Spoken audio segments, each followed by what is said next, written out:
very much a nothing burger. All it said was Andy McCabe's testified that this was the document that was used. So who else do we need to talk to? He's the guy. And Comey made 3 signatures here. McCabe made at least 1 signature. Wade one, Rosenstein made At least 1. Dana Buente. Yates and Puente. Yates. Sally Yates made 1.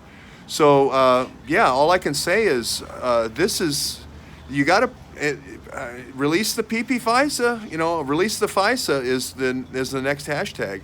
Release the PP FISA. They're going to resist the same way, but it has to come out now. Now that you've called for the removal of Devin Nunes, you have to now produce a source document to see if he made a reasoned judgment or not. I almost feel like we should be paying Nancy Pelosi at this point, making my case. In my case, I filed for a substitute service. Being here at the hotel, 5 months. First tried certified mail. Then did the process server, very expensive. Then the skip trace, hundreds of addresses that we checked out.